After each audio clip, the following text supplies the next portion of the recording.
Good morning. So we were beginning to talk about what's new. And so what's new this year is the race start times. So in the past, the athletes with disabilities, AKA the wheelchair guys, would leave at 6:45. This time they're leaving at 6:30. There's an intermediate stop at 6:45 where the elite half marathon runners will take off. And then everybody else, all the rest of the 27,000 people and some change are taking off at 6:55, 6 minutes earlier. So the other thing is that there's a whole bunch of corral changes. There's some gaps in the corrals. And so it's different. And you'll see some different dynamics because of that down the way. We'll talk about the 5K, the full marathon, the course closure and times. There's a link I've got it for a spreadsheet that Mike put together that should help you to determine when the last runners should be coming by a particular place along the course. That's would be the minimum times, I will say. There's an interactive map. You've already found it because you've shown me, and it says, hey, the street name is wrong. You're right. So anyway, the ham documentation in here starts by page 23. I have a lot of slides.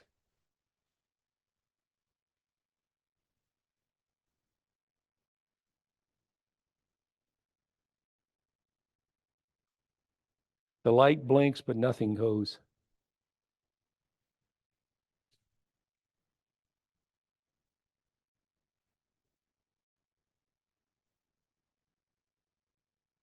There comes a time. We actually worked through all this stuff and had a dry run, and it worked. This has got to be a demonstration. All the good demonstrations go flop after it's tested well 15 times. Should I try again?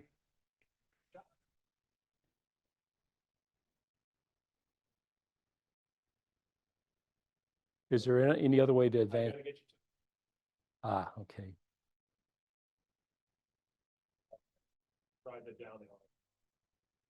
There you go. There we go. So anyway, we'll talk a little bit about the changes, and I may mess you up a little bit. And go through what hams do. Since there are several of you in here that are new, I'll bore about 3/4 of you, like, what do you do at a marathon? But I'll go through that quickly or relatively quickly and say what we do. Talk about the refueling, shadowing, the medical stations, lead pack, and the people that are sitting out there are more expert than I am. I'm the coordinator. You guys actually have done this, so you know how it really works. We'll talk about the frequency updates, the plans, the updates in the operation manual. The one thing I will say, you see the blue. So someone asked me, do I need to print out all 51 pages? You're welcome to. You don't have to. So what's changed, what I've tried to do, one of the things that Lee Gaspard tries to do is highlight what's changed from previous years. So if you scan the document, if you see something in blue other than for a highlight, chances are that's a change from last year's manual. So I've tried to do that. Now, if I've deleted something, I didn't leave that in blue, but essentially I've tried to change, mark which changed from previous years. We're trying to hand your packets out. I appreciate your picking this up. Parking lot B has been kind of our mainstay for the last 12, 15 years. They've got this small I-45 project that's kicking off. This year I've learned that St. Emmanuel, which is the escape route to get back to civilization from parking lot B, is down to one lane because they've got one half of it torn up, putting sewer lines underneath. So, I mean, it's just going to be a gridlock fest down there, even at 5 o'clock in the morning. So we're trying to minimize how much anybody's got to go down there. Now, if you're working downtown and you're parking in parking lot B, great. You park and you can get to I-10 from there easily, but you can't kind of get back towards town too easily. I've got some parking passes. So if you've got a parking assignment near GRB, you may have a pass in the back of the and underneath the building. It sounds like it's a great place. The only thing is that you will be parking nearly as far back away as parking lot B, And it's hard to find because they've got all the race vehicles and everybody else that gets there at 3 o'clock in the morning. The net control stations is again in balcony D, as we've been there for a while. It's a good location. Talk a little bit about the Unified Command Center and what they do, what's going on up there, how we do it. There's a backup. One of the exercises in previous years, they go through different risk scenarios. And this one year, we're actually at balcony E. And so the scenario that year was that some terrorist packed a van and got it between the GRB building and the Hilton Hotel and blew it up.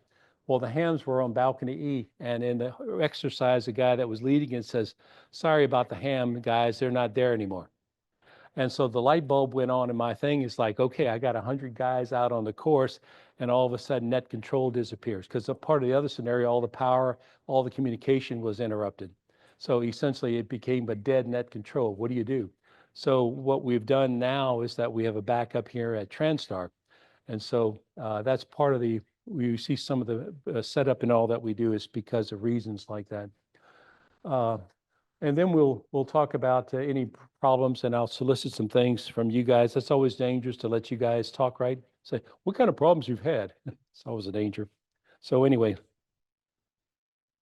okay, here we go. Here's some stats.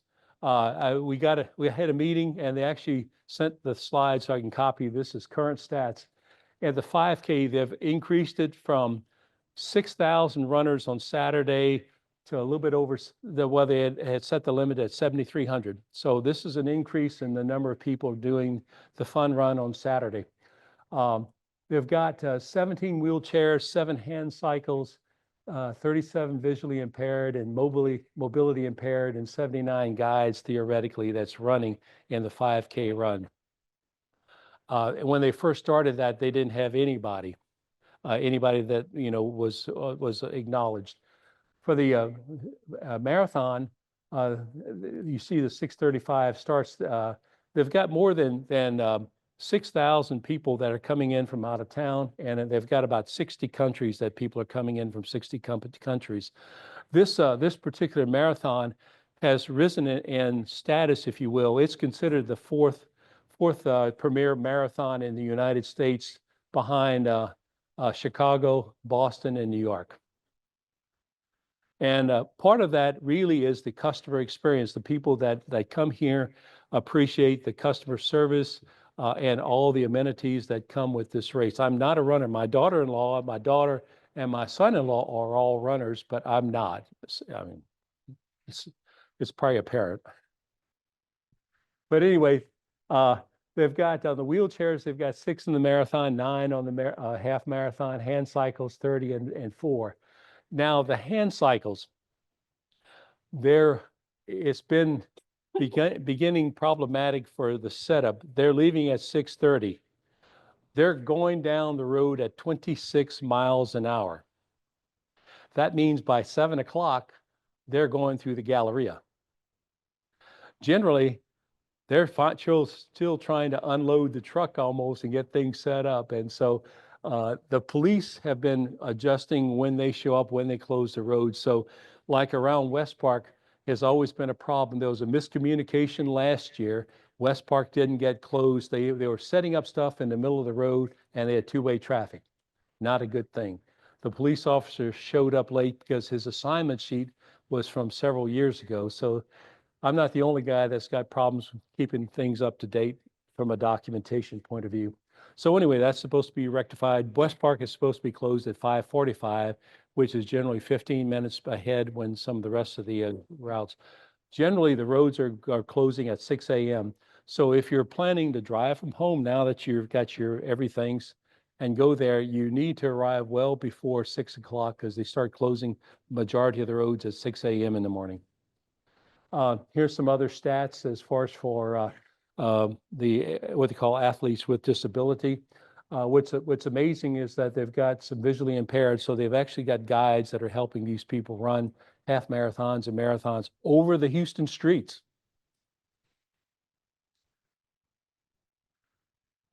Saturday, they're going to start at 7:50. That's not a change. they have got waves at 8, 8:15, 8:30. They did that last year. So you'll see this pack of runners and there'll be a break. And there'll be another pack of runners and there'll be a break and there'll be a third pack of runners for the 5K. Um, we've I stole that from one of the things. So after Saturday, all of us committee guys have got to go to a committee meeting at 10:30 on the first floor. It's actually there's some humor in this, is that we meet in the area of the GRB that they have the Catholic Mass. So we go to the chapel for our final prayers and hope that the marathon goes well the next day. Here's the new start schedule. 6:35 is when they start. 6:45 the marathon elites. This is new, the half marathon elites. And so they're taking off. There's about 200 people that take off at that time. The 6:55 the marathon elites and the open field, about 21,000 people 6 minutes later. And then they're expecting the line to clear at 7:54, 7:57. What they're saying is that because of reduction and all that, you should see course along the course, it clearing 30 minutes earlier, particularly in the 6:30 to 10 a.m. So that's probably stuff that's under mile 8 should be clearing a little bit earlier. Now, that's theoretical. The weather hasn't shown up and all the ills that people support that day hadn't shown up yet either. So this is a guesstimate. Expect more marathoners. They're shuffling people around in the corrals. So typically in the past, they've had the marathoners in the early corrals. They're moving them and mixing them with some of the later corrals. I guess they rank the corrals based on your performance or your stats, running stats. So anyway, that's what they said they were going to do. There's 4 breaks. There are 3 to 4 minutes before the breaks. And again, they're doing this for safety. They're trying to spread out. They've got some construction sites. Also, is something real practical, is that if you can smooth things out at the toilets along the way, there's less of a delay at the toilets and people can do better times on their race. So, I mean, they're trying to optimize a lot of things by adjusting things. The reopening of the course will take place on a schedule starting at 8 a.m. And so they're pretending like the last guys at a.m. and for the closure, you have to run 18 minutes and 18 seconds per mile to qualify and finish the marathon in 6 hours. So there's a 6-hour limit on your time being valid. And on the race, they basically use that for up through mile 7.6, which is the split. And then after the split on the half marathon, you've got to maintain 13 minutes and 45 seconds a mile to complete it in the 4-hour span that they've got for the half marathon. So, and Jeff, I know you're working and Richard Driscoll's working mile 20. This is the spot where they will severely urge people to get on the bus. One of the things that we've done in the past, Adam Harris, who works with the athletes with disability, he's a biker. What he does, he will complete his job and then come back around. And last year he was the turtle, if you will, where the people were. So Mike Root is going to follow, and he's going to be kind of the official turtle where the end of the race is. And what Adam is going, he's showing up on the map that shows here's where the end of the people is. So what was a surprise was the first year we gave them some insight into that, and they didn't realize they had 1.5 miles of people behind the end race at the 18:18 pace. So that was one of the things they were able to get out and get course officials out there, urge people to get on the SAG buses. They got the transportation guys to send buses out there. So it caused some action in the UCC to address that problem real time. This is that spreadsheet. This is the PDF version of the spreadsheet, but I put it out on the Google Drive. And if you click this, what it is, it's a list, and it shows what the fastest wheeler, the average, it's for the full and a half marathon has got the fastest, and the quote unquote slowest, which is the 18:18 pace. And it shows what the expected closure time at every spot along the race. So you're welcome to pull it up and see it. Again, this is a mathematical calculation. Reality may be slightly different. The 5K race is unchanged. Those of you who are asking me, I haven't gotten my assignments here right. I haven't done them. So, I take the alphabetical list and about every 2 or 3 or 4 blocks to where I've gone through and looked at where there's a sensible place where you might be able to park and where you might not get run over along the way. And I may put 3 of you guys there. I don't need 3 hams to report, hey, there's a runner coming in. But the person who's in charge of this, they typically had gotten school kids to do that. They haven't got any school kids. So if they ask you to do a road crossing guard and to make sure people don't run out, or to move some cones or put a cone, at this time, be a good sport, help them. The one thing that I bill everybody is that we're pretty versatile guys. We're a good utility. We do things. We're used to being told and doing things. So, if you need something, then ask us and we'll be happy to accommodate. The full marathon, to my knowledge, nothing has changed. I say that's discernible. Last year, they changed Kirby. They ran it on the outside lane because they came with a new start line, and they had to move the start line 60 feet. And so since the course is certified, what they did was they recertified the course and corrected the distance up to essentially mile 8 or mile 6. And so they shifted and restricted people from, rather than running on the inside of Kirby, to the outside lanes, and they picked up 60 feet. This year they have a new finish line. They did not show us the finish line at the meeting we had on Sunday. I have no idea, other than it's supposed to be significant impressionist of the downtown skyline, whatever that means. So anyway, stay tuned. So all you guys that hang out the finish line, if you're looking at last year's one, it ain't there. They got a new gig. And I've got it here, new finish line arc. So, gone is the old one that been around for a few years. These are some changes. We talked about that. Meekum Fountain, they run around the Meekum Fountain for the half marathon around the Museum of Fine Arts and all that by Herman Park. And so anyway, they changed that, and it's supposed to make it faster. They're trying to they advertise Houston as a fast course. They've actually set the American record here. And there are 4 male runners that are trying to reset the American record here. They've got a guy from Australia that's trying to set the Australian record.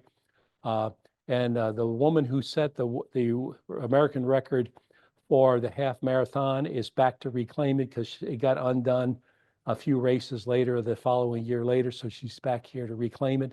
So, there's probably a few of us that are runners. But there's a lot of excitement in the running community for these guys in the competition. This is the sectors. If you ever want to know, when you say, where's Sector 6? Well, Sector 6 starts basically where Sector 5 ends. So essentially Chimney Rock and Memorial all the way to the finish line corridor, which is I-45. So anyway, I've got this enumerated, and it shows where the half marathons are. So it kind of gives you a mark. There's a map that I've got out on the HAMS website, and the documents that you can download, a map that you can't read very well, particularly if you forgot your glasses. And so anyway, it's there in print.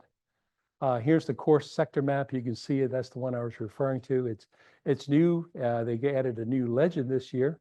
But essentially, you can see when you're like in map section 5, sector 5 or sector 6 or so forth.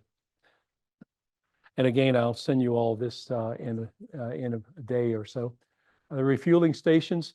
So the refueling stations and the medical stations were quote unquote co-located less than mile 20.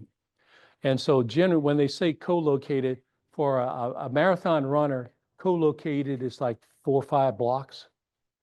For a 70-year-old guy like me, 4 or 5 blocks is not co-located. So, last year I had people, we were short, we're at 20 or so hams less last year. So I had people wearing both hats and trying to work 2 nets. There's a few of you that I may ask you to do that, but essentially the water station is right next to the med station and all that. So I may have you ping pong between the 2 nets or call something in. But anyway, that's the refueling station. They've got a map similar to the medical stations. And so the SAG stops in the medical stations are generally co-located. So when it used to be way back when, if you sagged out, what you do is go to the water station and we come pick you up. They've located the SAG locations in an accessible street and they've put the medical station there. When I say accessible, the buses are, the course is closed. And so the buses have got to come in from the outside, get to there and go back and bring people back to the GRB. So they're running around the course that's closed.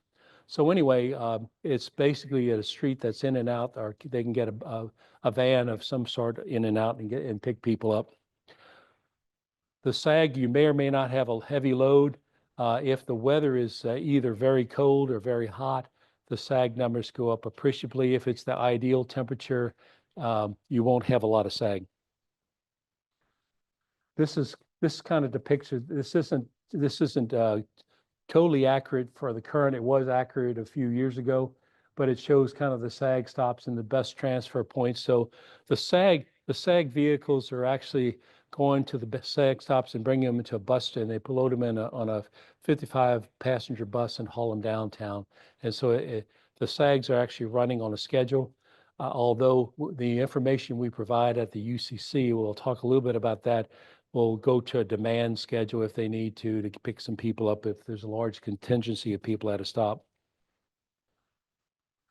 Here's the map that you need to look at. It's out on the Google Drive, and it shows you when the roads are closed and when they're open. So down here, it said there's a laser pointer.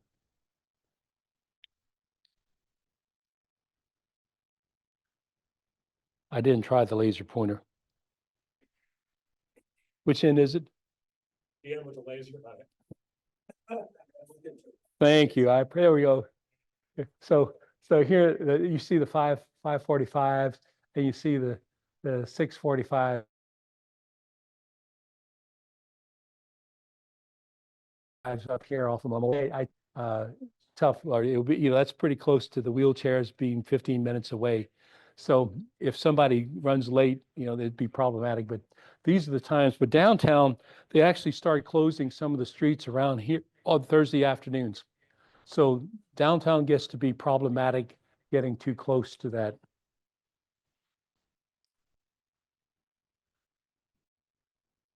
Here's a current shot of the different crowds. It's a different arrangement, or slightly different arrangement than last year. The one thing that's safety that isn't widely advertised, but I'll tell you since you guys are part of the safety team, is that where the streets cross, they're breakaway. They may be closed, but you can break them. So the fear was that if there's some sort of attack down there, you got 30,000 people. How do you get them out? Particularly if you got fencing. So what this is fencing that opens up. So the fencing will swing open and they can rush and get the heck out of harm's way if they need to. So that's part of the safety plans. Around the outside of that, there are actually dump trucks that are filled with gravel that block all the streets to prevent people from going in. So those are some of the safety measures that's in place for this particular event. There's a schedule. Again, there's a document that has this is out on the website that's got all the information. Here's the finish line. The Lamar balcony is you see Hall D. The Hall D and the balcony lines up. The big change this year that they're doing is that they were vectoring all the runners that were completing it to go into Hall E. They've now moved it to Hall D. They've rearranged the inside where the runners come into Hall D, which means below our balcony is where all the runners will be coming in. They redid the pedestrian bridge down there to try to simplify some things. And so anyway, so from the people that's going to be in the room, we're supposed to be curtained off where people can't see. I don't need to have the world going to balcony D with the antennas and RF looking at the people coming in. So we'll try to keep that from being well known, but people are smart. Thank you. Yes, yes. there's a variety of no-nos. So water balloons, guns, pyrotechnics, drones, things like that. On the application that you actually sign says, I'm not going to do that. I know many of you like to bring hardware along with you. Please leave your hardware home. Please leave your hardware home. Particularly with the events in New Orleans, people are a little bit tighter than normal, so don't even go there. This is what the bibs look like. And so um, the right end, yeah. So the elite athletes, typically you'll see names, last names. So, you know, if you see a guy with a name, he's one of the 200 or the invited people or the world-class athletes that are running. Um, the low number ones that are like down in the 200s, they're going to be elite runners, maybe the 300s, and then the others will have a 5-digit number. And so 3 digits of each. I think that's even bigger. So the ones that say last name up there, big, is there a number down there too? there is a number. Yeah, there is a number. Yeah. Well, you got a last name. Yeah, you have a name. Yeah. Yeah. I was going to say, I don't recognize the name, but the people that are runners will know that this guy holds the world's record in this, that sort of thing. If their bid number has their last name, you report the bid number Yeah. as the last name. Yeah, I would say their last name. Yeah. I mean, he is a celebrity as this, you know, he's going to be a celebrity and people will know him and people are expecting that person to win the race, whether it's male or female. So anyway, What's the difference between uh, the marathon is the blue, the half marathon is the green, and the 5K has got whatever the dual color is. So it deals, so you can see like if you have a green badge on the marathon race, he's got lost. He took the wrong turn. But what you will see if you're too slow, if you don't hit mile 7.6, mile 8 on the right time, they close the marathon race off then and they force all the marathoners that are too slow that won't complete the race. If you can't complete the race in the first 8 miles, you're not going to make it 26 miles. So they vector them to the half marathon. So later on, say after 2.5 hours, you'll see blue badges on the half marathon. Good question. What do we do? Here's a list of things that was actually on the sign up page, but I'll go through this real quick. We provide tactical communications. We provide information that's timely for all the race officials and where they can understand what's going on. We observe and report. And so this is particularly true for safety related information. And so one of the meetings, for instance, that came up, Mike Root, who's a ham, by the way, KI5 PHP, said he was driving the course and realized Centerpoint has got some of these new fiberglass poles lying on the side of the road near mile 9.5. That's up there in the museum district. He says, you know, it'd be real easy for somebody to shove a bomb up one of those. It's like, you know, I hadn't thought about that. So take a look where you are, take a look around, you know, take a look and see if there's any weird packages, coolers that doesn't belong to anybody are sitting there. And we'll talk a little bit about that, but call it in. You have a radio and we have people, Mr. Kemple, I haven't spotted him yet. He's sitting at Transtar. Call and just say, UCC, this is mile 6. You know, I have something I need you to get police officer to look at.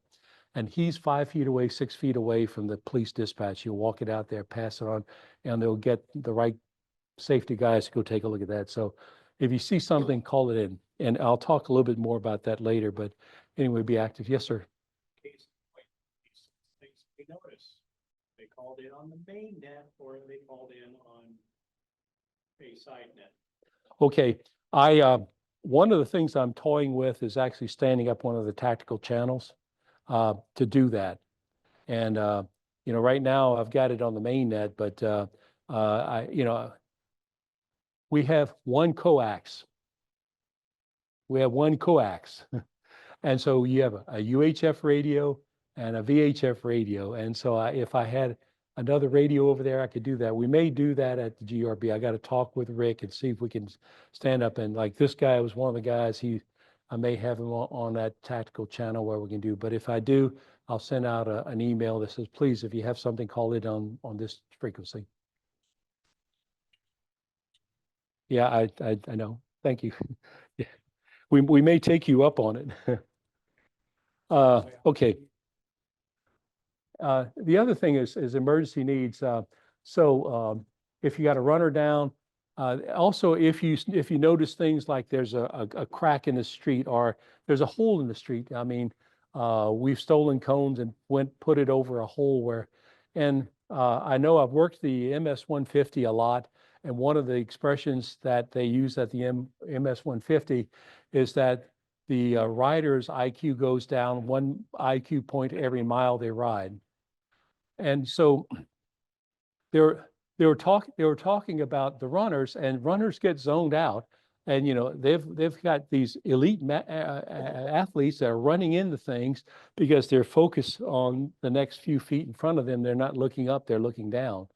And so it's things like that people have put cones out to cover holes and so forth. So anyway, take a look. If you see something, Public Works has actually got their chief guy or second in line in the UCC, and he can call and get the city to go out there and do some emergency stuff.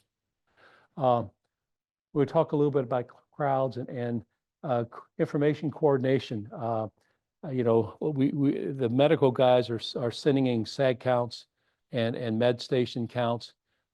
Lars actually cornered me at the last meeting, said, are you going to have a guy at every med station? Yeah, I'm trying to.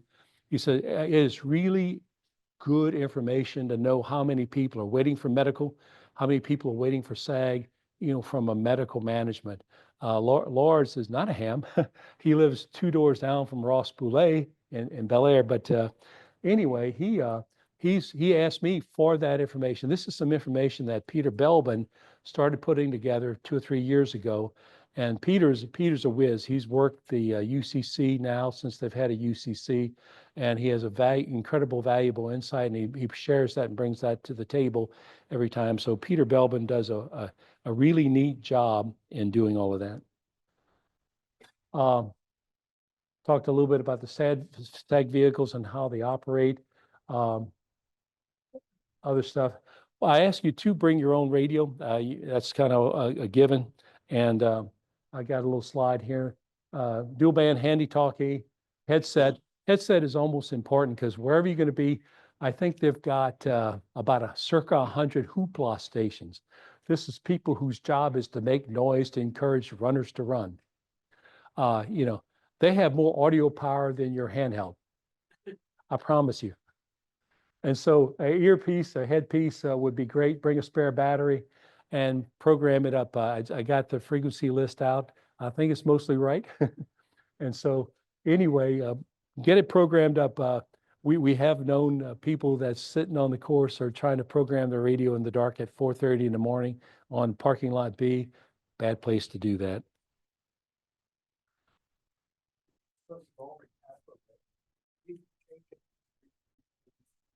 So the blue thing.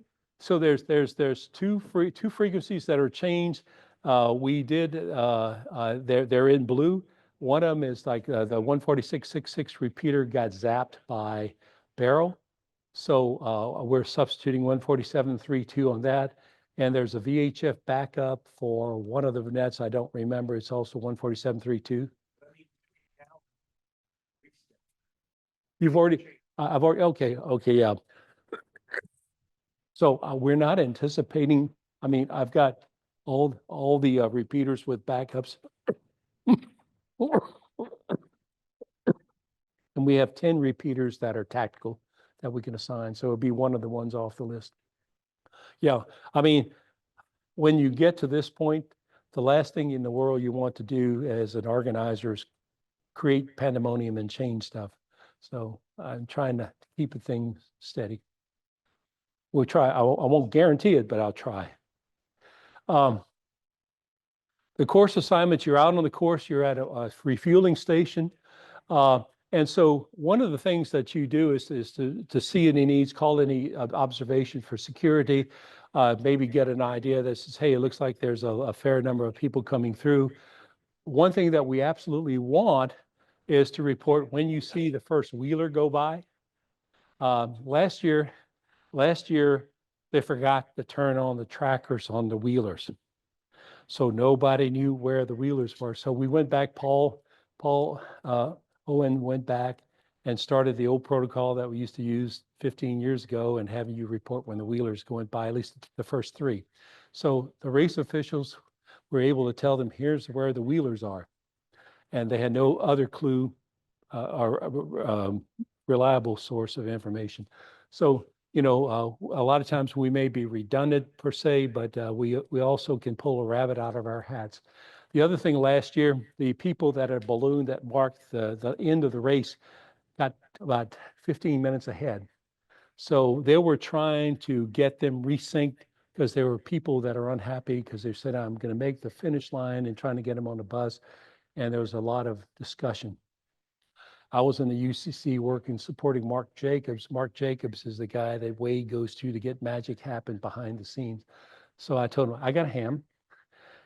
He's on a bicycle on Sector 6. I called him and go find the balloon people. He did and say, call this, tell them to call Wade's number or Mark Jacobs on their phone and talk that they're off time. They need to reset the time. So they got them to stop somewhere for like 10, 12 minutes and get resynced the time. They make the customers who are paying to run in the race and all that happy. So there's some of that. And again, because I had a ham on a bicycle who could get down there and stop them from going through the fine, we averted kind of some of the embarrassment. So we provide a lot of neat stuff that's behind the scene that never makes Channel 13. The network assignments I've got, Paul's been doing a number of years. Chris is one of the guys that's helping. Several of the other people will be up there. I will try to start working in some younger guys. I mean, so yeah. So anyway, you may not be that, but I am trying to work some younger guys because all of us at one of these days, we don't run as fast or jump as high as we used to. Yes, sir. Thank you, Dale.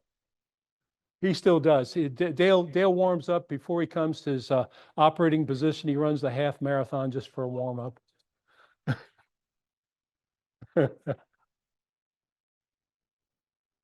Race official shadows. Some of you are new this year for race official shadows. You've never done this. You are their personal assistant. Like for instance, Kyle will be shadowing Carly. Carly has told me I do not do radios. Kyle will be managing a ham radio and one or two or three other public safety radios, listening for communication and telling Carly all the important things that she needs to know and nothing else except what she needs to know. And so that's one of the, so if you're a shadow, your race official may use this public safety radio that they borrow 400 from the city in Harris County, and he may be fine. But I assure you, we will be calling you and reminding you to tell your guy to get on his radio to answer somebody's call because he's not answering his radio. I promise. So you're that. One of the neat things when I say personal assistant, Jim one year, the guy he was shadowing, he's now over all the sector captains. He got promoted, but he turns to Jim. He had a problem he had to resolve. It says, can you set up the West Park turnaround? This is when they would go out and they would make a loop right there by Micro Center on West Park. And so there were some stands to set up. There were some food booths that set up, some VIP stands. They had the cones. They had to have it set up. And he nearly got it right without any instructions because the guy didn't have any written instructions. So he did it from memory. So, you know, I always say, you never know what you might be asked to do, like set up a turnaround or, and so there is that information. I do have an electronic copy. The net control guy should have a copy. But anyway, that is the wildest thing that we've ever been asked to do, to my knowledge. So it's not uncommon if somebody asks you to do something as a personal assistant, it may be a big job, but it's an important job. Um,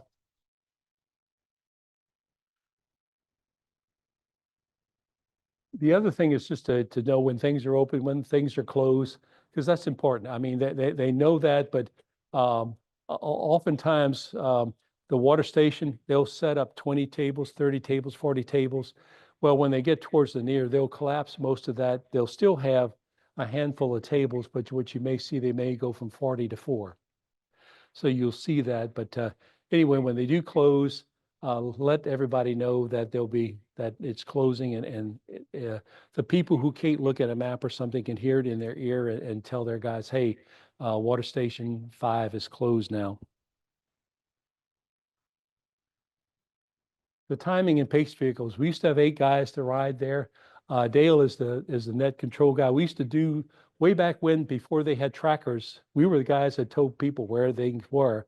We're back up now. It's amazing though that again, they have problems with trackers and all. And the hams, I ask them to run track car on their phones so we know where they are. We also ask you run APRS. So if you can run APRS, run APRS. Now, the problem this year, I was talking with a guy who's in charge of that. He says the trucks last year only had 1 outlet or maybe 2 12-volt outlets. The newer ones don't have any 12-volt outlets. They just have USB-C. So if you're one of these guys that are riding in the truck, bring a power supply, bring a 12-volt battery or something. Or if you use your handheld, a handheld should be good throughout the duration, but bring a spare battery. If you got something that goes from a USB-C, I think is what the new cars are running, USB-Cs, to something else that can recharge some phones, I guarantee you'll have more than one person wanting to plug in their device to charge you. So if you got a gadget like that, throw it in your bag, because I'm sure they'll be loving you for that assistance. Jim Kelly and I, who's a guy, we were talking about that. So anyway, this is the medical support form. It's downloadable out there, and it's just a little spreadsheet. Somebody put it together. I forgot who now, but they sent it to me. I thought it was a great idea. It's a little, oh, okay. So your work goes on in perpetuity. But I ask you if you're working a med station, and if there's no guy at the med station near your water station, go take a look. Bring a pair of binoculars or something, look down the street and see if they get a count, and switch over to the MedNet and call it in and say, hey, this is water station 5. I'm looking at the medical. They've got nobody waiting outside, and it looks like maybe 3 people are waiting for the bus. Just call in about every half hour, 45 minutes.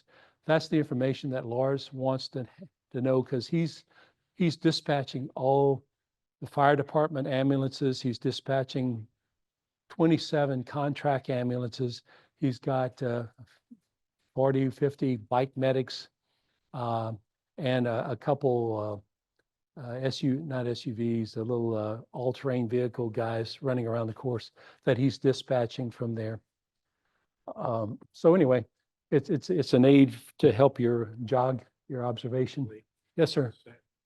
That calls go out. Yeah, so Roger Olson is working with Peter, and these 2 guys here are camped out in beautiful Memorial Park.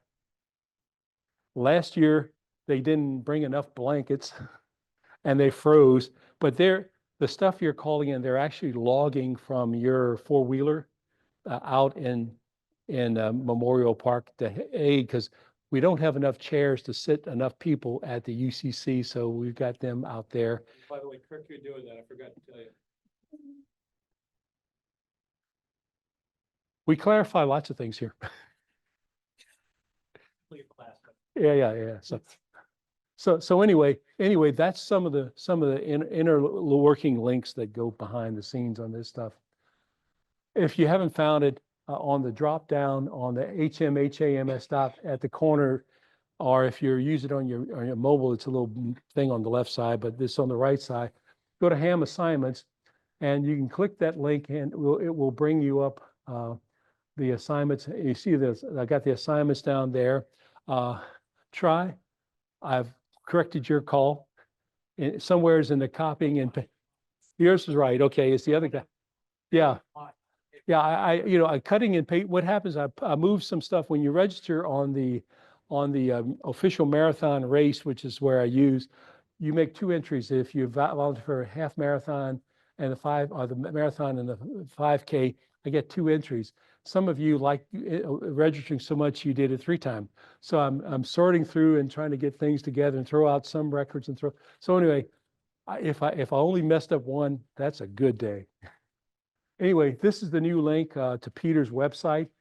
And to get logged in, it'll come up, it'll be blank. But if you put HMHAMS and the user ID and 5555, it will activate the map. You can see many of the assets. You don't see them all, but you see most of the assets. So if you do fire up the track car, you can test it, your track car app, and see if you show up on there ahead of time. So there's also a link on the drop down that's got all the instructions for setting up track car. So all the shadows, I ask you to do that. We have the hams, we track them. So we figure the hams that are shadowing someone is not too far from the guy that's trying to do the job. So we don't necessarily know when they go off course and take a break somewheres, but at least we know where the hams are.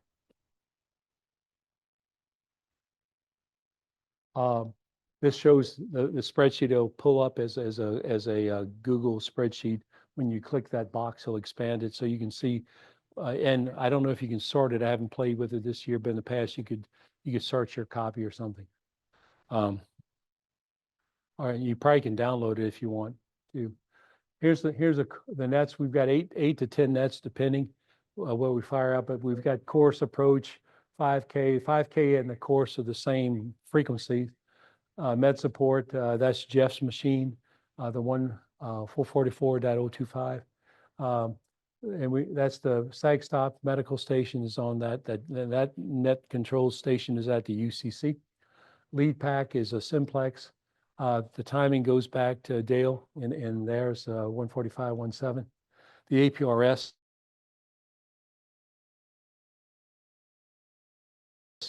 we don't use, and we've got the multiple ones.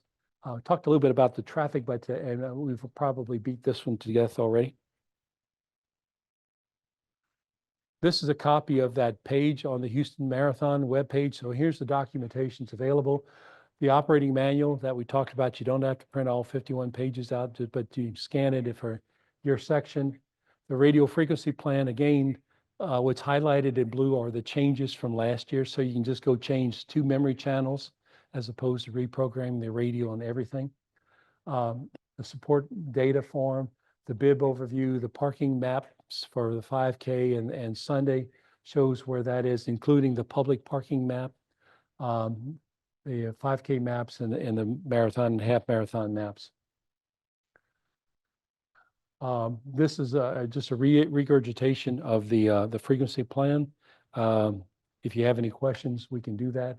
I will say, if you have a radio that will automatically detect what the tone is based on what the repeater's saying, it's going to get you on the main course net, because the 147 has an inbound tone to talk through the repeater of 103.5. Because the repeater in Mexico City is the opposite frequency arrangement and running the same PL, what Lance has done is change the output to 127.3. So that way, in the middle of the night when there's a band opening, the 2 repeaters aren't going ka-chunk, ka-chunk, ka-chunk, ka-chunk, ka-chunk, ka-chunk. Yeah. And so, in other places. So anyway, it's got that. I'm going to have to talk with him and say, can you make it 103.5 for the race? But anyway, so just set it as a tone. Don't try to set it. We try to set it as a CTCSS where, if you had some interference. The Yaesu radios, to my knowledge, and what everybody I've talked to, cannot do this. Some of the later Kenwood models can set 2 different tones, but it's tricky at best. So anyway, that's a gotcha. So don't use your automatically find the tone on your radio, because you never get into the repeater. The operating manual, all glorious 51 pages. You don't have to print it, but just scan it. Like I said, the changes from last year and previous years are generally in blue. The biggest problem this year was they changed some of the officials and their capacities. And so trying to re-edit all the script that's in there, that's who does what. It spent a lot of time trying to figure out who's doing what on the committee. We talk about they're actually standing up the UCC at 4:30 in the morning. So all the race of all the officials and the public safety guys, will be at the Office of Emergency Management at 4:30 in the morning on Sunday. I think it's 5:30 on Saturday. So it's pretty early. If you if you've picked your stuff up, you don't have to worry about going to parking lot B. Just go to wherever your assignment will be. Typically, your assignments will last from about noon to 2. If you're on the early part of the course, you'll probably be done before noon. If you're shadowing like a race official that's down in Sector 1 or Sector 2, generally you'll be finished by noon later on. Yeah, Mark?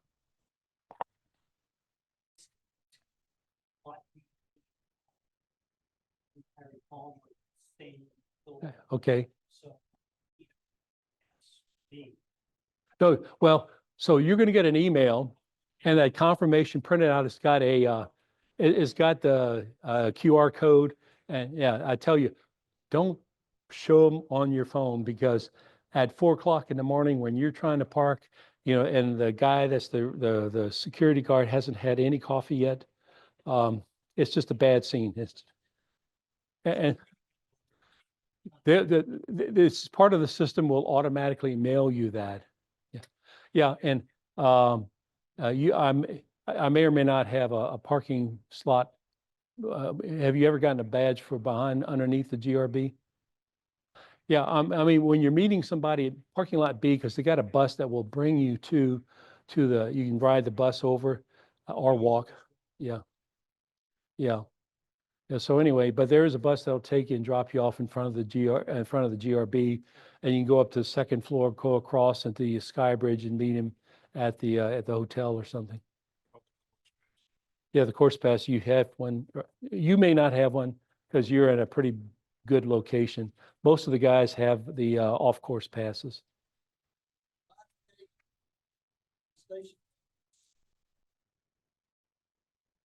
On station times, the road closes at 6 o'clock. So, I mean, you've really got to be there before 6 a.m. Most places. You'll be bored stiff for about an hour. Yeah. Except you're getting a ride, in a box truck, all expense paid trip in a box truck this year? Are you riding with, you're riding with your normal guy? Yeah, yeah. You will. Yeah. For the 5K? Yes. Yeah, yeah. You will be. Yeah. Yeah. Yes, sir.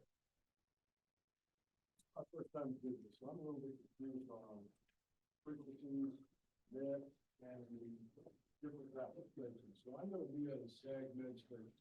Okay, so your main frequency will be the 444.025. It's yes, yeah. And so the course net is the 147.00 is run by Paul. He's stationed at the GRB. The Med and SAGNet is Roger and Peter Belvin, but mostly Roger, and maybe someone else may take his spot for a bit. But he's at the Office of Emergency Management at North Shepherd. And the PACE vehicles is a net that's run out of the GRB. And so that's on the 145.17 frequency. Yeah, I'll have you on that. And so if what they may do, it may be one of the guys at the GRB will ask you, hey, would you mind flipping over to the course net and, briefly to answer a question or something. But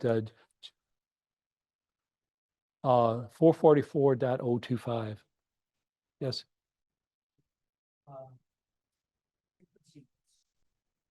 So guys that have programmed the radios before, maybe just walk through, Yeah, I kind of blew past it. So this is the talk-in. The talk-in and the course net are the same, except the secondary is different on the talk-in versus the day. So this is the primary one. If there's something like, for instance, the power supply goes out, if in the 147.00 isn't available, we'll go to the 147.06 machine. The MedNet, the standard frequency is the 444.025. This is the PL 156.7. And then the backup is going to be the Texas DX Society's machine, the 442.000, and the PL is listed there. Does that help? Is that clear? so for each position, there will be a primary net you're gonna sit on. Right. But you need to have access. Yeah, so if you can program all these stuff. So, I mean, one of the scenarios that we had was that there was a high-speed trace that the guy's running up the Southwest Freeway. He bails off at Kirby. He runs through Kirby, kills 30 people that are running through the intersection right there, blows past the police vehicle that's blocking the exit, and then goes on and gets in an accident at Greenbrier and takes out 2 cars, and they set it on fire. So all the people that's beyond mile 6 at that point in time have got a race. All the people that's on the backside of that, we have a recovery. So under that scenario, what they were going to do is simply take them and have them turn around and walk backwards on the course to go back to the GRB, because all their stuff, their car keys, everything's at GRB. So that's the time where we will stand up one of these tactical channels and tell people, okay, your med station, so go to tactical, go to tactical, water station, go to tactical. And we'll be running basically 3 nets, 4 nets, and working on the recovery, trying to provide information and communication to the water station guys and the race officials and all that. So those are the scenarios where, by having it already programmed in your thing, you just roll over and say, I think I've got it like called tactical 1, or UHF spare, whatever it is, some labels on the frequency.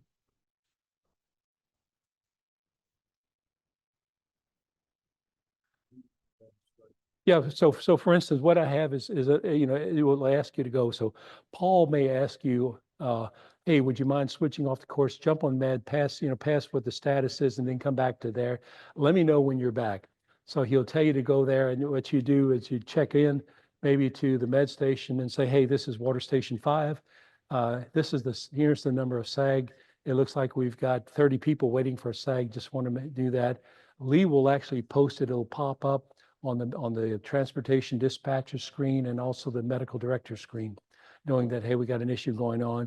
We've got a potential case of people getting hypothermia because they're standing there and getting cold. So those are the things that we actually trying to feed that information in for. Yes, sir. Yes, sir.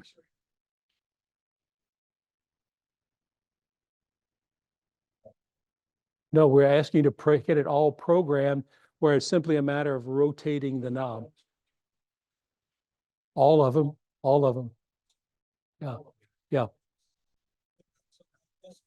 Hey, guys, just a point of clarification here on this, because this is the index sheet, when Lee puts it together. But in the radio, what you want to do is have the frequency list set so that it's easy to switch from one channel to the next, and that you have a printout of whatever it is, whatever frequencies there are, so that there's no confusion if somebody should say, go to one channel or another. So like the talk in, like talk P primary, talk B backup, chorus P primary, chorus B backup. Once you provide something all down the row, all well organized, and then have a piece of paper so that you can refer to it if something really goes wrong and you have to go to that particular channel that's rated. So that's the trick. You don't have a spreadsheet. Yeah. You have to ask that We're trying to get that put together. Yeah. So on my radio, I have an A side of the radio and a B side of the radio. And so what I will do is I'll have the A side, say, be the course net and the B side be the med net. And then what I do is just select, I just want to use the A side.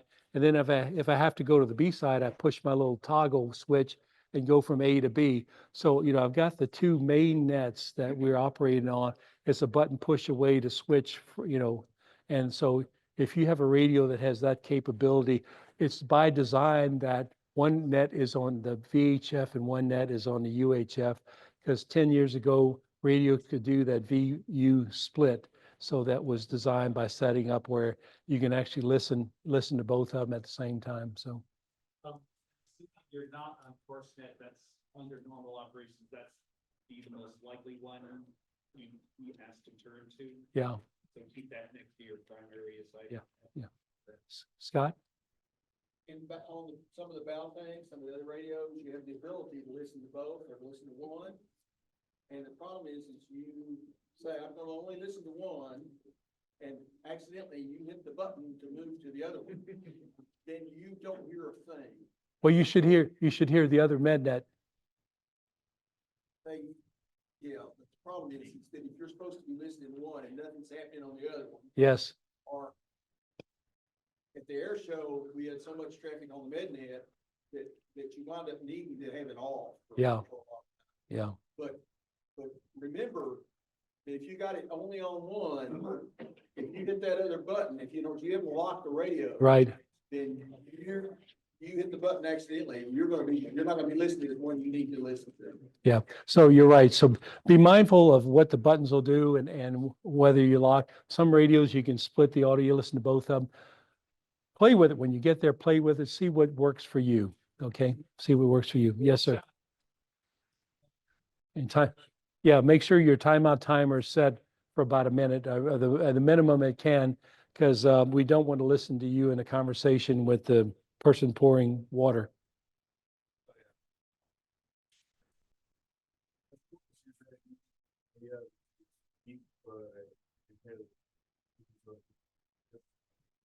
Ask that again, please. Dead spots or something.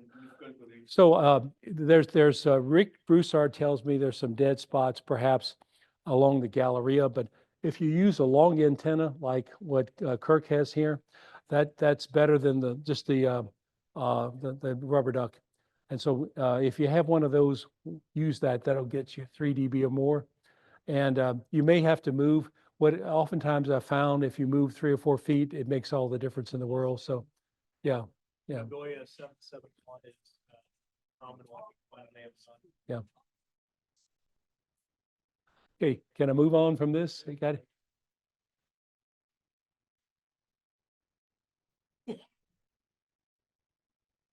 Yes. Stuff out or say, but please make sure that the bottom of it says 2025 on it. Because if you printed it before he actually updated the list, then you've got the wrong list. Yeah, I tried to get that as the first thing I updated. So yeah, thank you. Yeah. But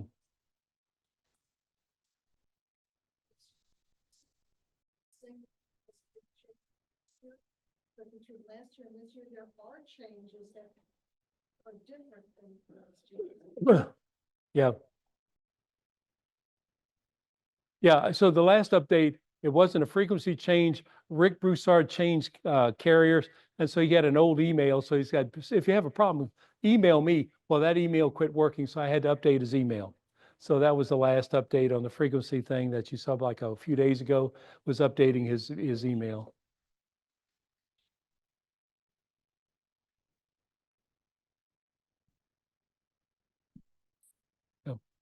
So parking lot B, is if you're going down there to park. So what they show is you come down Chartres and they turn here on Texas. That's a wonderful idea, except Texas has got a railroad track. They have two-way streets and you have to make a left turn against everybody that's coming off the Gulf Freeway. What we advise people to do is simply go down here, and I've blocked out the name of this one, Preston. and you take a right, and you can turn into parking lot B from the right. And so, it's like 3 rights make a left. So anyway, w- Rick Hall and I we're going to go down there sometimes next week and we'll survey this stuff. Rick does a wonderful job and talk in. We map out things and he figures out where all the gotchas are driving in. So he's your source of seeing the light through the darkness. They can't see, people on Zoom can't see your laser pointer. So I just want to point out with the mouse for the people on Zoom. Okay, thank you. Yes, sir. 59, like 610 or whatever. When you get off to the downtown exit, it takes you right on the road before the GRB, and you turn left onto Preston, and it's right there. It's Yes. easier. You're not in with all the marathon folks.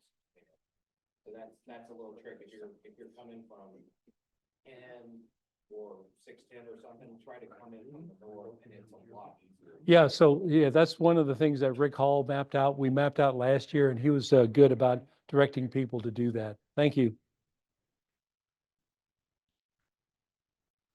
Uh, You'll get a confirmation email. This is instructions and they've got like a QR code and I think this is mine from last year that comes like that. I erased most of the stuff because the instructions tell you to go up to the second floor in the GRB to scan your QR code and they'll give you a shirt and all. Don't do that.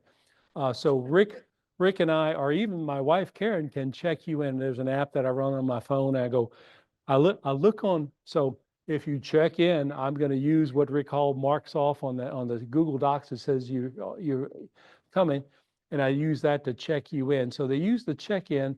It's part of the accountability system. So if something happens, they want to know who's all the people that's in this area. If you've ever worked in a plant, it's the same accountability systems that they're using like for a plant to make sure that we know that everybody is safe. So it's part of their safety and accountability program. So you should get it Wednesday or Thursday, print it out, put it in your car, leave it in your car. There's a separate one for Saturday and Sunday. So if you plan to go downtown on both days, go register for both days, and you'll get parking permits for each day. The behind the GRB, but it's underneath 59. So you look up and, all the traffic is there on 59. And what you have to do is to get there, you actually come down Chartres and you get in almost to the end. Over here is the entrance is between Hall A and Hall B is where the entrance is. And so, anyway, that's where if you have that, some of you that are working downtown, like in there, you may have a parking pass to get down there. The trick is the only door that's open back here is right here. Between here and here is a half mile. When you get inside, there's one door that's open on the front side between Hall D and Hall E that you can get to. They've got fencing up. You cannot walk from one side to the other. So that's why I said if you park and you're trying to meet, it's actually better to ride the bus in. They put you on the front side where you can get the things. It's a chore to get there between one and the other. This is last year's off course. If you have this in your badge, all the people that have got weird spots and are, like you and Richard, I did not give it because you're right there off Memorial on 610 and there's plenty of space and so you shouldn't have a problem parking. But people like on 23, and one of the people in here is starting in mile 3 and moving up to mile 23 or something. And so he's got one because he's going to be getting there late and I don't need the police to say, you can't come here. So. So the badges that we have, the hand badges, have number 1 on the. Number 1 lets you in. What that means is that it gets you into the GRB. You can get to the first floor and the second floor where the hams are. So if you're downtown, you're welcome to come hang with the hams on the second floor. We're on Hall D, so the easiest way to get there is get inside, the Hilton Hotel, go up to the second floor, walk across the sky bridge on the second floor. When you get to the Starbucks on the second floor, hang a left. And we're just past the escalators where the escalators come up in Hall D. You'll see this curtain area, and we're behind the curtain. And there'll be a guard on each side that's supposed to make sure you have a 1. So those of you who are riding the PACE vehicles have got a 10. The 10 is the area around the start line. It's not the start line, but it's around the start line. So if you're on a PACE vehicle, you'll have something on 10. If you're shadowing one of the race officials like Kyle, you've got a 1, you've got a 10, and you've got an FLB, which is finish line black. That's got finish line black, green, and red. Carly will give you some extra credentials. So anyway, that will get you into the bowels of that. Walter, Jeff Walter, he was here. There you are. What, you just have the badge I give you, or they give you a special badge?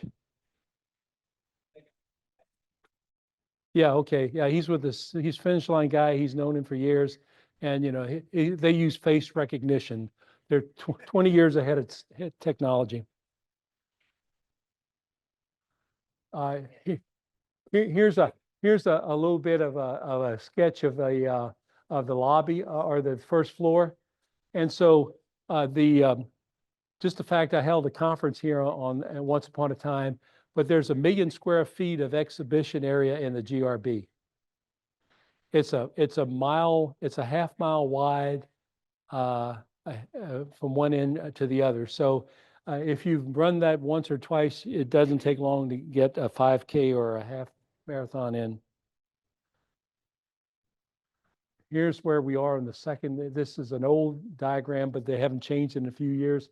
This is where the hams are set up. So the Sky Bridge, see the Sky Bridge, you come over here. This is Starbucks, the bathrooms and Starbucks.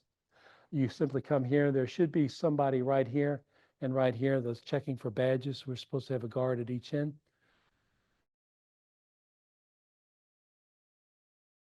And so Lamar balcony. There's the Starbucks is the popular place. Now the bad thing about it is I don't think they open till like 8 o'clock or something. And so by that time, all the hams are desperate. This is what it looks like. This is way back when they had the whole floor closed off without curtains. And so you might see some characters that you might see in this room sitting around there. The Unified Command Center, this is the 5th time we do that. We started off at a trailer on the north end, and then they moved it to some tents on the south end. Then they moved it inside the building, and then one spot in the GRB that has absolutely no radio coverage. They picked that spot for 3 years, and then they moved it to the city of Houston. One of the things they do, they geofence 911.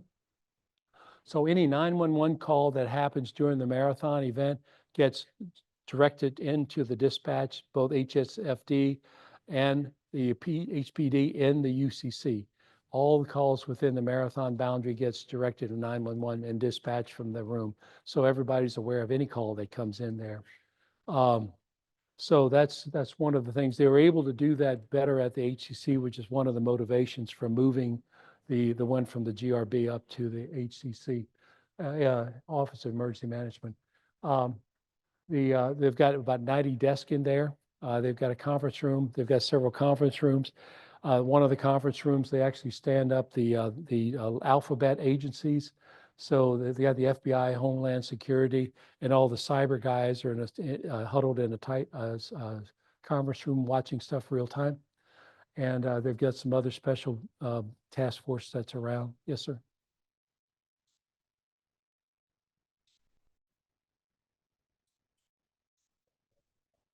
If there's a 911, yes, call 911. Yeah, I mean, you can call 911.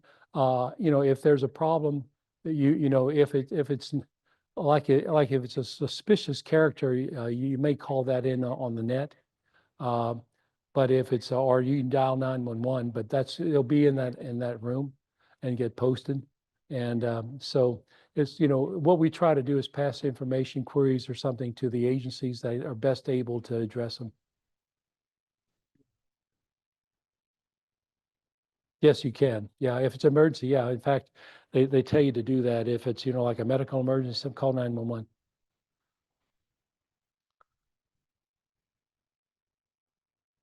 This is what it looks like. We have a little ham closet. We used to have a bigger station. They used to have like 4 to 6 stations. But when they went to the trunk radio system, they took the ham room and put radio equipment in it. So anyway, Not really. Yeah, but it's a closet. It's a closet. This is this is an old picture of the closet. I took a picture. I just didn't get it off my phone and stick it down here. So they've got 2 radios and 1 antenna. I don't know quite how that works, but anyway. Um, this is stuff you can't plug anything in. It's kind of like a US web interface, so it works well. I've not had a problem getting out and doing the stuff I need to do. Peter hasn't had a problem doing the stuff he needs to do, so it works pretty well. Um, Talked about the tactical frequency. Um, we do run some Google Docs that we log things, and what it allows, if something happens to one of the places, the logging information's up in the cloud, and like Transtar has a picture of where everything is if they have to take over. This was an old sketch, but it just shows kind of the way the hams are kind of in this area in the back. So Peter and Roger are over here on this table, and I'm on the back wall supporting Mr. Jacobs. I tried a few years ago, I tried to figure out how the information flows, who talks to whom, why you talk, what's the interfaces. So I started diagramming that. So this is a crazy Cajun's way of trying to sort out who talks to whom and why. And so I put this together, and it shows kind of how the information flows from one silo to the other. And so that's out there. You can see how they get dispatched. Like the medical team gets dispatched. Here's the second floor, and here's the emergency interface at the UCC. And the next one, I've actually diagrammed out, you know, what they do at the different locations. So I've got this part of the documentation of what functions are actually being performed by which location. The incident, this has been defined now for years, a level 1, level 2, level 3, level 4. And so depending what it is, you know, like for instance, they were talking about the 5K race was fixing to start, and the cement truck went barreling down the wrong way downtown, running against the runners. So that turned out to be like a course disruption that they had to deal with. And so typically, you know, if you got a problem or cones missing or something, it's a level 1. And so if they have level 4, they've got predefined evacuation points and shelter in place points. That's not published. The last thing you really want to do is publish all the places you can go get 2,000 people at one time. So it's available. It can be turned on. It can be turned on the map that you've got from Peter. It can be turned on, and you have that information if it's needed, if we get there. So that information is available for net control guys. It's available in there. It's just not published. There's an alert system. You'll see some flags. So depending on the flags, there's also a method to communicate with the runners, whether it's really cold, it's moderate, or extreme. So in one of the briefings that we had, the medical director said at 82 degrees, if we have a sustained temperature of 82 degrees, they'll call the race off, because the expected number of people that will fall out from having body core temperatures above 105, 107 is over. The expected number for this many people running is more than all the capacity that they've got at the 130 bed medical facility at the GRB.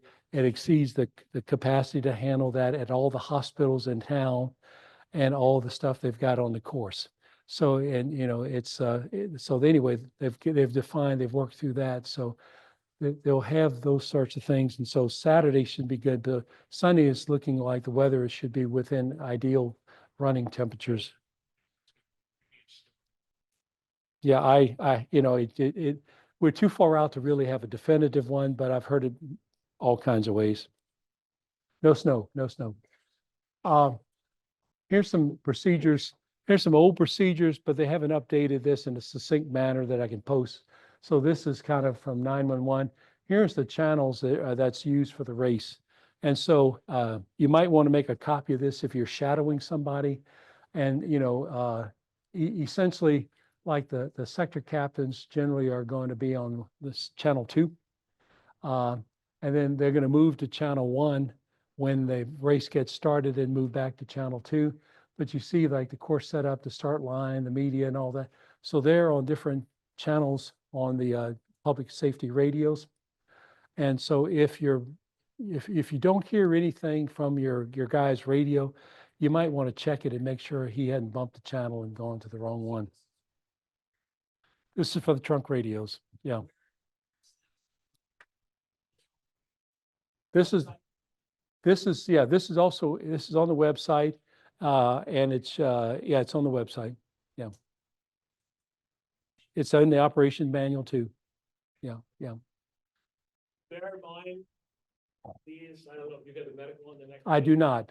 These are not public consumption. These are all public safety channels, on the text one system. So if anybody approaches you, say, hey, what frequency you guys listening to? Don't give this out. Yo no sé. Yeah, I don't publish the medical ones because they're actually fire department channels that they use every day. So it is the real deal. Anyway, they borrow about 400 radios, and their system is very, very superior radio. It's the best that $2 billion can buy. That's just for the radio system. Peter, is he online? Yep, I'm here. Yeah, he is here. Yeah, Peter could perhaps give us a little sachet through his mapping system. You have access to this if you go to his website. I've also got that link that maps. You have that, but if you click that link and put in the hams and the 555, you'll pull up the map with information on that. Peter there? You want me to bring him in now? Yeah, that'd be good. I'm gonna mute. Okay. Hello there. Hope you guys can hear me okay.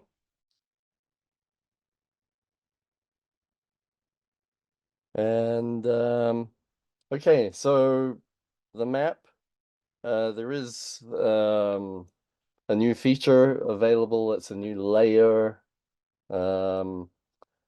If you go have a look, once you get signed in, okay, so let me back up a little bit. Signing in, you need to use the question button. It's the third from the top blue button on the left at the top. Once you click the question, would it make sense for me to share? Kirk, I see you waving your hand. Hang on 1 second. Dude. Okay.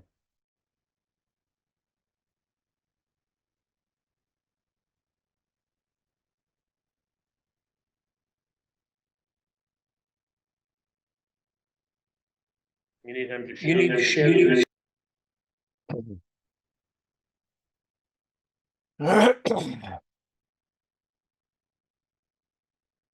Yeah, it's not giving me permission to share. Oh, maybe I can now. Okay.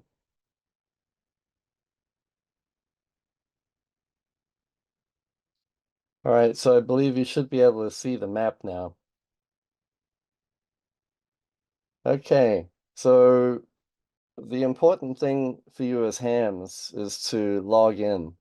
So this is done using this question button here. And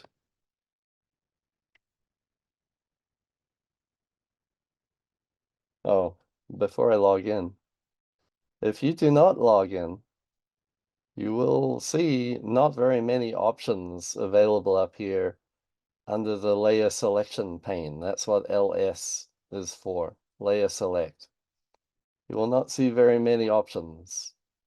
So once you log in with HM Hams and 5555, click the auth button, wait until you get the green tick, and then you can use the LS pane and you'll see a whole bunch more information. The big important one is trackers. If you don't turn that on, you won't see any of the live tracking information on the map. Now you'll see here that there are quite a few APRS resources on the map. So my map combines information from APRS, the smartphone app Tracker, as well as all of the tracked resources that are tracking things like the bike medics, ambulances, transportation vehicles, that kind of thing, right? So they will all show up on this map. Now, once you get into the map, on the day, you're probably going to want to enable the sectors layer, which will show you in a color-coded fashion the course, but it's divvied up into all the different sections, so that when you hear chatter on the radio talking about sector 1 is clear, sector 2 is clear, you can understand which portion of the course they're talking about way simpler than any other way. Now I mentioned there is another layer available. If you can see it, it's up here, the top layer, OFM positron. And this map layer shows the names of the streets in larger print compared to the other maps, right? It's larger print, and the positioning of the label for the roads, if you see here, the label for the road is pretty much being obliterated by the overlay of the course. Makes it hard to read. But with the OFM positron map, I've got the labels for the street names beneath the street, so that the overlay and the street names are not competing. Okay, so and as you zoom in, there's more room on the map to show more street name labels. So it's very dynamic. There's also a nice little feature that if you rotating the map, it will keep the labels upright readable if you end up in that situation for any reason. So that's a nice new thing about the map. You've seen this map a number of times during the presentation. There are a number of layers that are available, like mile markers, the location of the aid stations, the water stops, the toilets.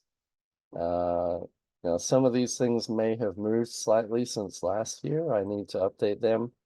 So this will probably change before the day of the event, but on the day of the event, that information should be accurate.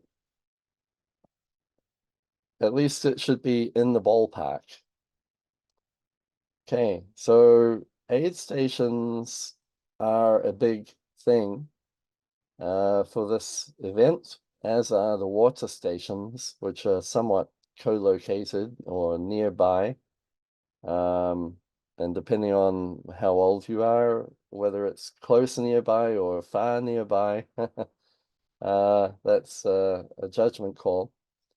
But one of the things that we do is we provide information, the information that comes from the people on the ground on the course, reporting whether you have 5 people waiting for picking up at a SAG station, whether you have 10 people at a medical station being looked at.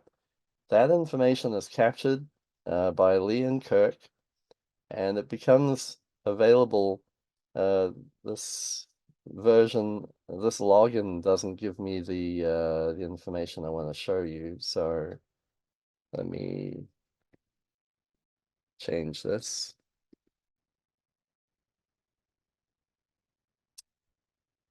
So at net control, there is a tabular version of all of the aid stations, whether they are open or closed, or if they have an issue. Let me show here. Okay, so in this case, location number 24 is flashing because it has some kind of issue. And we can change the status so that people looking at the map have a visual representation of the aid stations. Are they open? Are they closed? Are they ready to go? Have they got some kind of problem?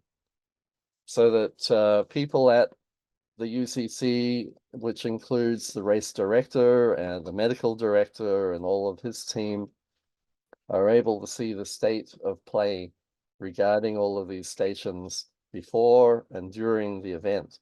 And progressively, as the event goes along, when there are no people reported at that station any longer, and when I say people, I mean the people manning the station, we will mark them as closed. And again, there's a visual representation of that. And as the day proceeds, the map will update accordingly.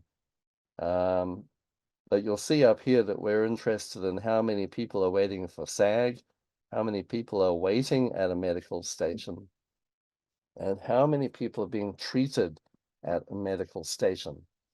This information is visible on the map in numeric form, like down here, station at 6.5. They've got 3 people awaiting SAG, 3 people at medical, and 2 people being treated. So graphically, it's visible, on the map. It's available in a tabular form, and also there's a graphical form, which is pretty useful to get a very quick picture of what's going on. And as the stations are closed, they get removed from this graph so that, like the medical director last year, I saw him have this map open with this graph running most of the time. And it's a very quick way for him to gauge the situation on the course. There is a way for people to, if you have a runner, for example, that you've come across and they have a problem. There's some kind of medical issue, and if you need to report that, you can go to the help page. And here you can enter information about the individual and what kind of need do they have. Do they need a medic? Do they need SAG? Now, when that button, the need button, is used, the system will use the GPS on your phone to figure out where you are, and there will be a marker that appears on the map.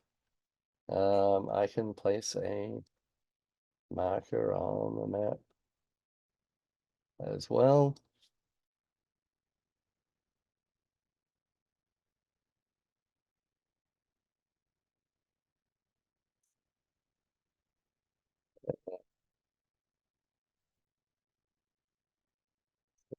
And on the trackers, and there it is, it shows up on the map.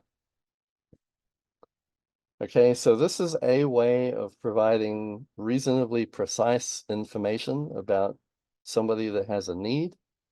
The thing is that in the UCC, there's the medical director and his team. They have bike medic dispatch people they have transportation people, they have law enforcement, and they're all looking at this map, depending on their role, for different reasons. Some people are watching to track the lead competitor through to the end of the course, and they're calling ahead to make sure that the sector is clear and things like that. We usually have 2 different dispatches of bike medic teams broken up into 2 groups, and they're interested only in their people. So I'm able to accommodate creating groups of trackers so that people who are interested only in those resources can focus on those resources. So when a marker gets dropped on the map like this, it becomes visible to the bike medic dispatchers, and they're then able to see their resources and direct the nearest resource to help. So this is a great tool. It also helps give us something that we're providing value to the marathon for us actually being involved. And over the years, it has become something that's relied on somewhat to get a good idea of what's going on with the event. So now I haven't set up all the tracking for hams information quite yet. I'll communicate with Leroy when that's done and have him send out an email to let you know. Everyone that is a shadow or a mobile resource like the lead competitors, the last competitor trackers in particular, please do make sure you go and set up the Transtar app and test that you are showing up on the map. The information on how to get that set up includes things like setting permissions on your phone to make sure that the app doesn't get shut down partway through the event and you stop tracking your location on the map. Because there are some settings on the mobile devices these days that will try and safeguard your battery consumption by shutting down apps that are in the background and things like that. We need those safety measures disabled so that the Transtar app running in the background can continuously, reliably provide your location information so that it shows up on the map. That's pretty important. So I would really suggest that once that email gets sent out, that you give it a good try. Don't just try it once and, for a few minutes and figure, okay, it's working. Leave it on for a whole day and come back to the map multiple times and check that it's actually showing up on the map correctly. Because if you don't show up on the map, you've got a setting on your phone somewhere that's causing it to not show up once you get the app running. Pardon me. Okay, so I will set up everybody that is helping with their call sign, with the exception that people who are shadowing, they will have a label that will show who it is that they're shadowing. And we'll have other labels for the people that are in the lead pack who are preceding the front runners of both the half and the full marathon, and for people who will be marking the last competitor on the course. The important thing here is to make sure that you test it beforehand so that on the day, everything runs smoothly and reliably throughout the event. I think that's probably all I really have to show, unless there are questions. That form is on the HMHMS documents page. It's one of the highlighted areas about halfway down the list, you click it, and it'll actually pull up the form and you can download it.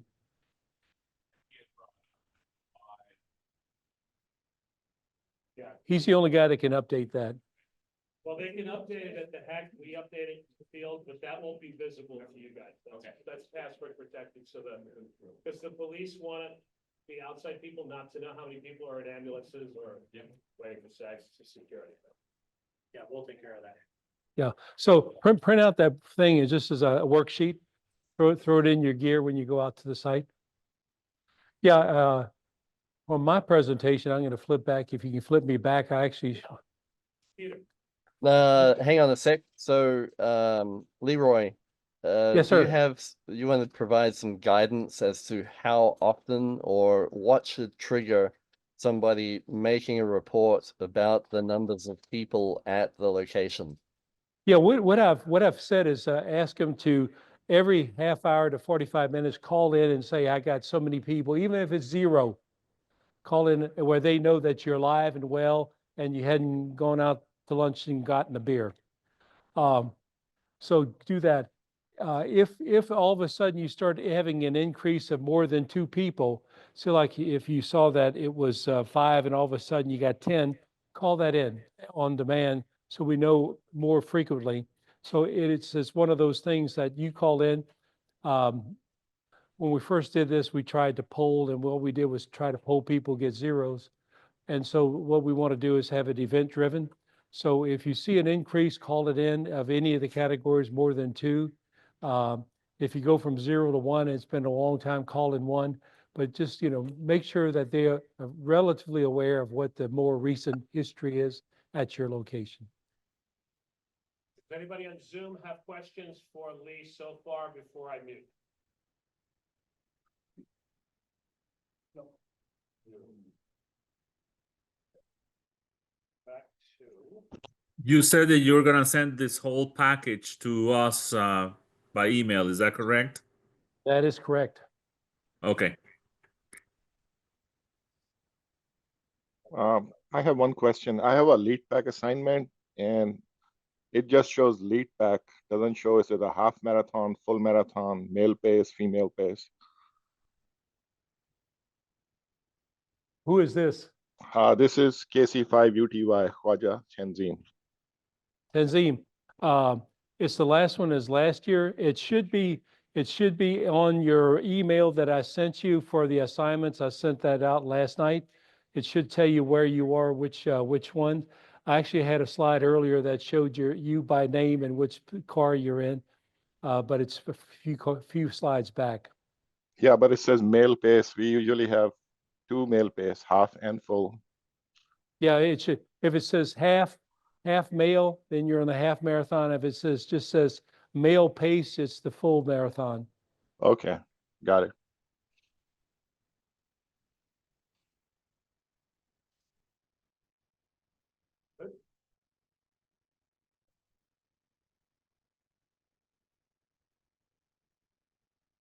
Yeah, where I was going to pick up is track car.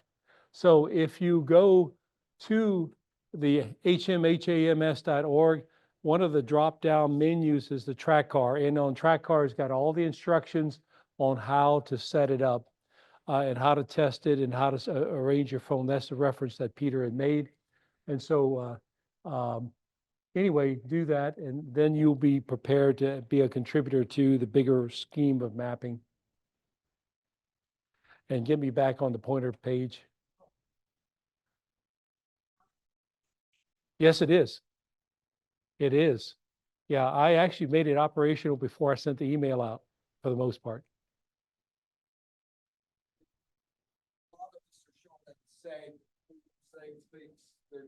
They're from some prior event. They should not. They should not.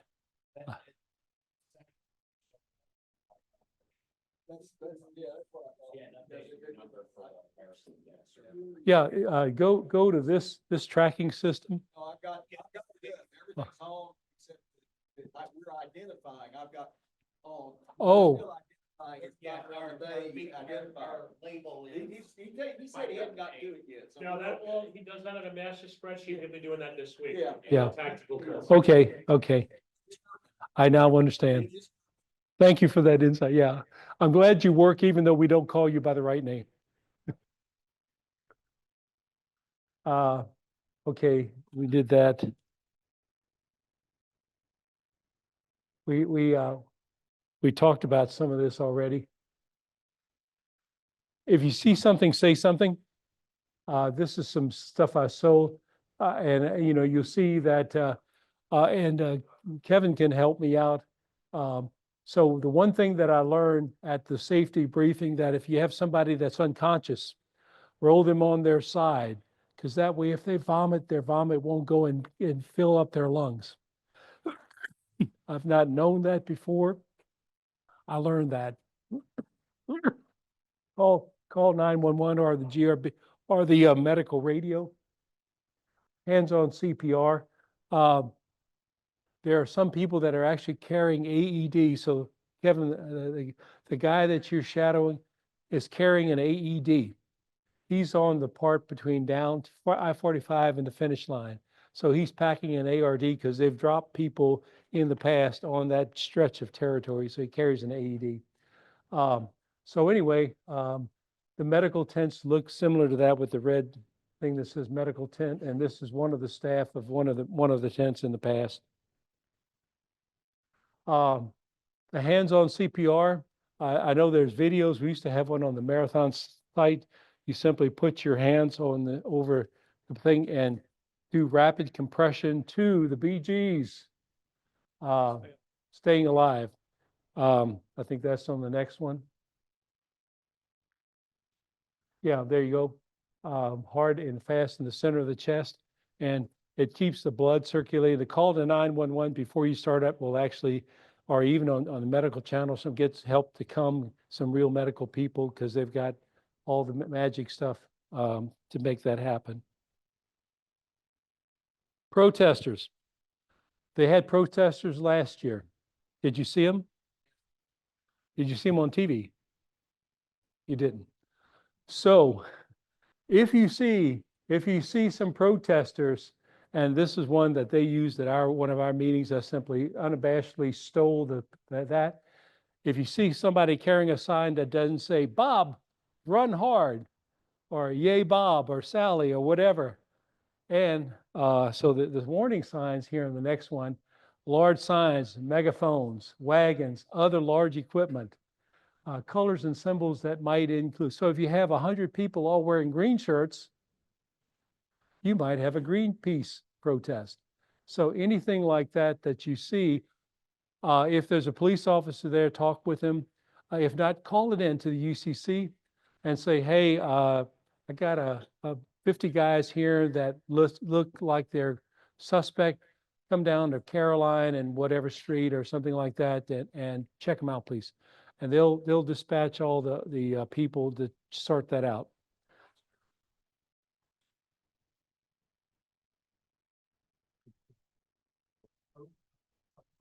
I mean, so near the Allen Parkway, Allen Parkway near I-45, there were some people that had some fake signs and running outfit that threatened to jump on the course.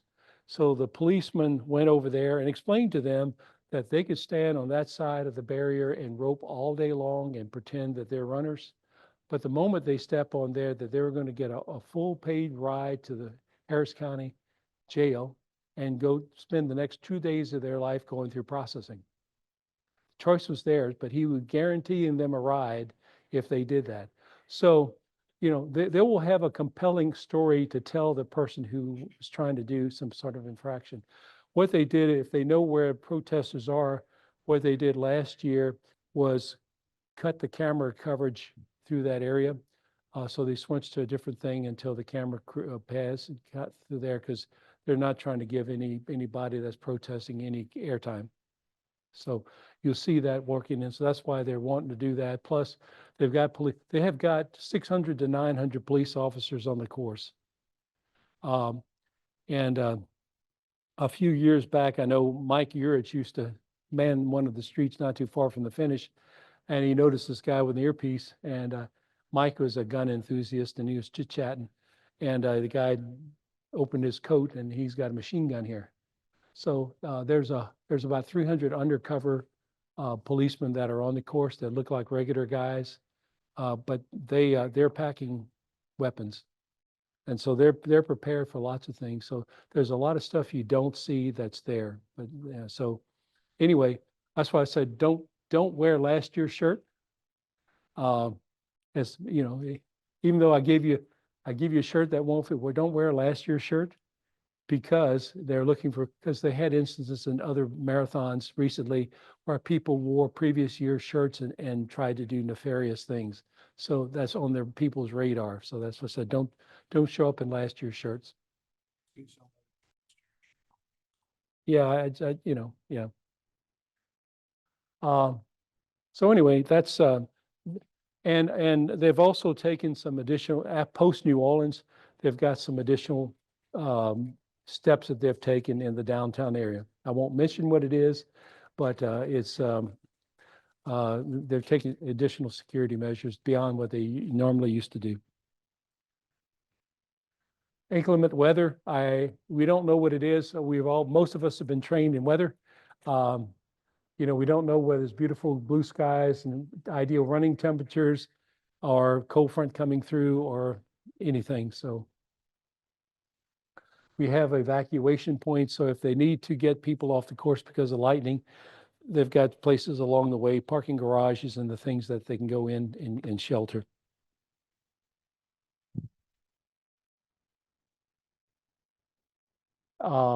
In all the guides, I've given you two numbers, the HMC operations hotline and the medical hotline. Now, I will tell you, these are VoIP that has a combination of one phone.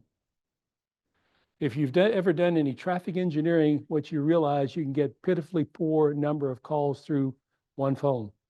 So your ham radio is the best bet to get in because we have actually skilled network operators that'll get things done pretty quickly. And plus you can jump to the other net and say, I got an emergency and get it through. So anyway, those are the two numbers that they have.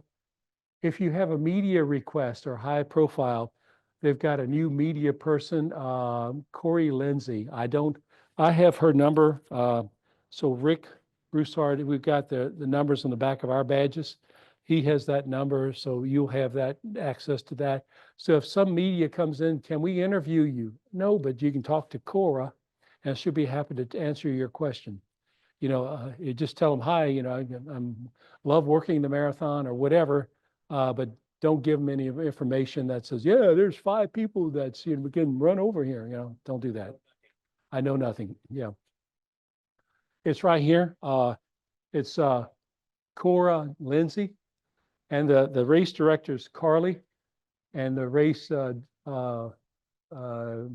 executive director is Wade Moorhead. You see Wade on TV a lot of times. He's the tall guy that makes me look short. Yeah, Wade's like he's a college basketball player, and so he's 6'11", something like that. So okay. I will say, while I have a time, one of the things I failed to do,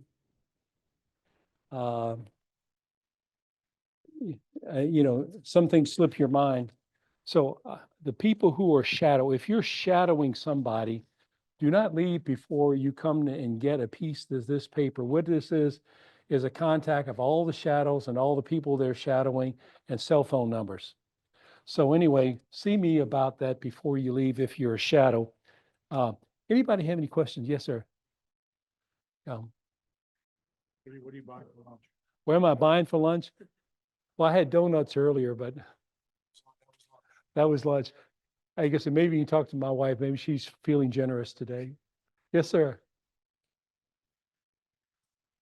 There are different stations on the medical 14 and 6. So is it just run back and forth in the car? And then I'm kind of curious, 6, the one that you have set up is not, the street address is not on the map. So I think I need to follow up on that. Yeah, come, because there's one person I'm sending from mile 3.5 to like mile 20. And what it is, he's going to West Gray and going shoot up 4 blocks and he's at Allen Parkway. Yeah. And so he's done it before. He knows how to get around. He knows how to smile at the police officers. They've got a reserved parking spot for him. But if I have a time, if I assign you in 6 and 4, I may have 6 and 14. I assume they can have other people assigned to multiple milestones. No, no, he's the only one I'm aware of. So 6 would be, Oh, Vincent? No. Maybe your fault, Yeah. Okay. 14 is in the Galleria. What's your name? I think I've got you in the Galleria. Let's talk afterwards. Like I said, I could, copied and pasted, moved people around, and then somebody wasn't there, then I moved people, and so I could have shot myself in the foot. You could be my second mistake for the year. Okay. Yeah, you've been there for forever, right? At 6? Last year, we didn't have anybody at 6. Okay. Okay, yeah, you're at the CVS. Yeah, CVS. Yeah, that's a fairly easy spot. There's a parking lot. It's right there by the guy that ran through the thing and killed people at Kirby is right there. Yes, sir, in the back. Start corridor 1. Yes. And the things that I need, is it just typical carrying the bag with us as we move around? All you guys that are shadows, can you bring us a backpack? Anybody give you a hassle for a backpack?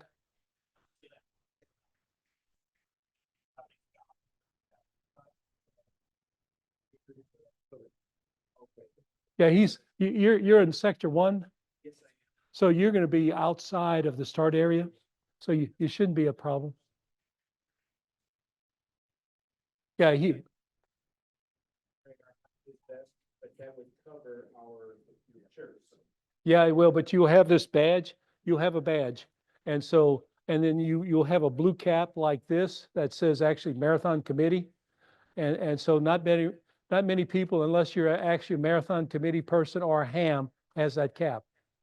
So you've got some of the right markings, plus you're with the sector captain who generally has a badge that gets him into a lot of places that says escort too. So you should be good.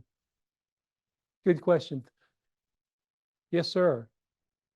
Get done with the meeting, I'd like to start on the approach here in the corner. Friends, he's here, Rev, Mark, Lewis, Harper, and myself. We expect on the Yes, please. Yeah, I was going to say, if we could, normally we'd have both rooms so you can spread out and get in little corners and have people talk and similar jobs and share stories and horror stories and what have you not. But I would appreciate all the shadows come up here and so we can have a little get together up here. And then and I'll hand that out. And where are you going? Okay. Yeah, I was gonna say the finish line and maybe the pace guys, you can find a place, and the course guys, if you can go next door and find a place, that would be good. Again, I thank you for your time. I appreciate your sharing your Saturday mornings with us. And I hope, has this been helpful? Yeah.